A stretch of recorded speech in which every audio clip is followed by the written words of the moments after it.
Desligue o ruído e conecte-se aos factos. Temos 10 estadias num dos hotéis de luxo Alma Lusa na Comporta. 2 adultos, 2 noites. Assine hoje o Observador com até 58% de desconto e habilite-se a ganhar. Tudo em observador.pt. 3 horas.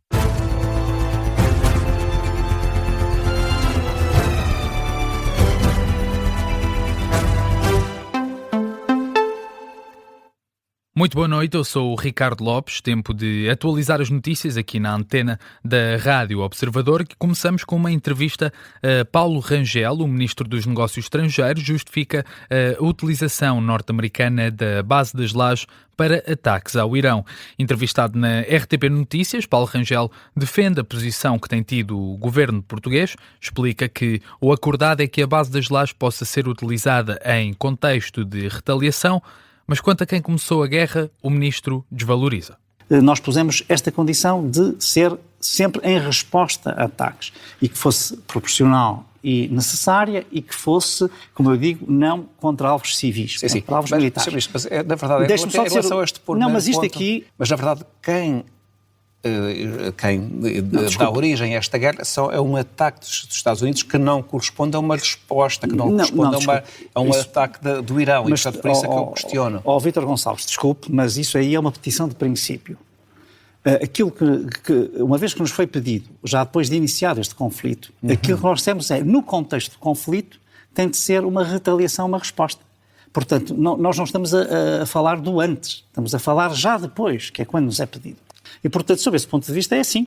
Escutámos aqui Paulo Rangel em entrevista à RTP Notícias. O Ministro dos Negócios Estrangeiros ressalva, no entanto, que Portugal não apoia nem subscreve o conflito no Irão. Já vamos voltar a esta entrevista para ouvir mais declarações do Ministro dos Negócios Estrangeiros. Para já vamos ouvir o que disse esta noite também Donald Trump sobre o conflito no Médio Oriente. Foi questionado sobre o prazo que estabelece para o término da guerra, mas o presidente norte-americano admitiu que não sabe qual dos dois conflitos vai durar mais tempo, se este de que estamos a falar ou se o que acontece na Ucrânia. A guerra é que terminaria primeiro? Bem, eu não sei, talvez tenham prazos parecidos. Agora o Irão tem de se render, só têm de dizer nós desistimos. A economia deles está mesmo em apuros, é uma economia morta. Declarações do chefe de Estado americano na Casa Branca sublinha que o Irão terá de se render e volta a insistir que está militarmente derrotado e que a economia iraniana está em queda com uma inflação nunca antes vista. Donald Trump elogiou também a Marinha norte-americana, enaltecendo a maneira como está a executar o bloqueio ao Estreito de Hormuz. Bem, o bloqueio é de gênio. O bloqueio tem sido 100% infalível, mostra como a nossa Marinha é boa, garanto-vos, ninguém vai andar aqui com brincadeiras. Sobre uma nova ronda de negociações com o Irão, Donald Trump considera que é uma perda de tempo ir até ao Paquistão para ver um pedaço de papel do qual não gosta, portanto, vai agora priorizar negociações através de chamadas telefónicas. Numa altura em que, na última hora, o exército dos Estados Unidos confirma ter interceptado mais um navio comercial que tentava violar o bloqueio aos portos do Irão, com este passam a ser 42 os navios impedidos de navegar pelos americanos. Brett Cooper, comandante do Comando Central dos Estados Unidos, a entidade que fiscaliza e executa este bloqueio, escreveu numa publicação que neste momento estes 42 petroleiros interceptados contêm 69 milhões de barris de petróleo que o regime iraniano não vai conseguir vender. Segundo o mesmo, isto equivale a mais de 6 mil milhões de dólares. Voltamos agora à entrevista de Paulo Rangel, mas desta vez sobre um tópico nacional. O Ministro dos Negócios Estrangeiros considera que a eventual greve geral que a CGTP pode confirmar no 1º de maio não vai ter qualquer consequência sobre as pretensões do Governo relativamente à lei laboral. Paulo Rangel afasta inclusive qualquer influência da paralisação. Eu acho que nenhuma. Nenhuma? Nenhuma, porque sinceramente a última greve geral não teve, ao contrário do que foi dito, a expressão que se disse. Portanto, não teve. E portanto, sinceramente, sabe que eu acho que às vezes realmente fazer reformas em Portugal é um grande desafio. porque a proteção dos trabalhadores passa por um quadro mais flexível. Não há dúvidas sobre isso. Para o Ministro, a greve geral está a ser banalizada. Fala mesmo num abuso da greve. Como eu digo, com toda a legitimidade e com todo o respeito, mas abusar da greve geral só prejudica os trabalhadores, as forças sindicais e o próprio conceito de greve. Isso não tem qualquer dúvida. E eu julgo que, infelizmente, é isso que está a acontecer. Declarações de Paulo Rangel na grande entrevista da RTP Notícias. O dia de ontem ficou marcado pelo debate quinzenal no Parlamento. O PTRR foi um dos temas centrais, com a oposição a criticar duramente o documento apresentado pelo Executivo. O plano que foi apresentado na quarta-feira ainda levanta muitas dúvidas aos partidos, lamentam a falta de metas e de garantias de financiamento. Já o Primeiro-Ministro aproveitou para colar o PS ao Chega. Miguel Viterbo Dias. O debate começou, como é hábito, com um anúncio do Governo. Amanhã mesmo, o Conselho de Ministros irá aprovar uma moratória temporária dos créditos às empresas por mais 12 meses. Luís Montenegro a antecipar uma decisão do Conselho de Ministros de amanhã, em Beja, com André Ventura a criticar a falta de iniciativa do Estado para resolver os problemas das pessoas. O Governo manda para a seguradora. Então não é preciso ter Governo. Então basta a seguradora. Todos os planos que apresentou, estruturais até hoje, foram um fracasso. A referência é ao anúncio feito no PTRR de que o Estado não pode ajudar todos.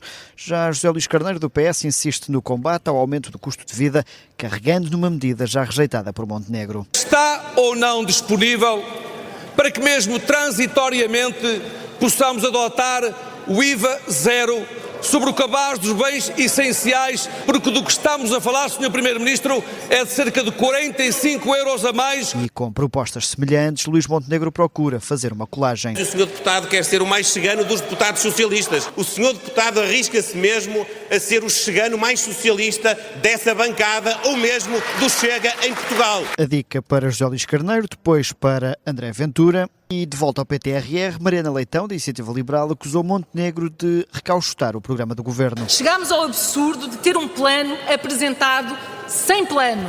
No fundo, o Governo usou uma catástrofe para empacotar a sua agenda de Governo. E Rui Tavares, do LIVRE, quis deixar sugestões para a agência que vai executar o programa. Se quer ir buscar fundos europeus, talvez não tenha ninguém melhor do que a ex-comissária Elisa Ferreira. Se quiser ir buscar alguém que sabe levar a ajuda até ao terreno e denunciar quando ela não chega, o doutor Jorge Moreira da Silva, por que não? Montenegro toma nota do perfil, mas não comenta nomes. O pacote laboral também foi tema, com o PCP a insistir na rejeição. Não serve os trabalhadores, não serve o país, não serve em nenhuma circunstância, muito menos nesta em que estamos agora a viver. O Governo com vida complicada depois de Ventura ter reafirmado que sem a descida da idade da reforma não há acordo para ninguém. Miguel Viterbo Dias, coordenador de política da Rádio Observador, com alguns dos destaques do debate quinzenal de ontem na Assembleia da República. Vamos fechar com desporto. Esta noite o Sporting empatou a 2 bolas com o Tondela, fica assim oficialmente afastado da luta pelo título. Ora, os Leões tiveram a vencer, aos 90 minutos estavam a vencer por 2-0, mas em apenas 4 minutos, já em tempo de compensação, acabaram por sofrer 2 golos. Rui Silva, guarda-redes do Sporting, ainda defendeu um penalti, também nos descontos. O Sporting fica assim em terceiro lugar, a 2 pontos do Benfica, e depende agora de um eventual deslize dos encarnados para alcançar o segundo lugar. No final da partida, Rui Borges destaca a boa segunda parte dos Leões, mas diz que a equipa devia ter sido mais competente nos momentos decisivos do jogo. Sofremos 2 golos de bola parada, uma com alguma sorte para o adversário, que foi o gol na própria baliza, mas tínhamos de ser mais competentes nesse momento de jogo. Uma segunda parte onde fomos muito bem, entramos muito bem, estivemos muito bem no jogo, com mais tranquilidade, com muita qualidade, com boas reações à perda. E depois realmente nesses últimos 10 minutos, os últimos 5, acabámos por ser infelizes, mas não há justificação, é continuar a trabalhar e seguir o nosso trabalho e o nosso caminho.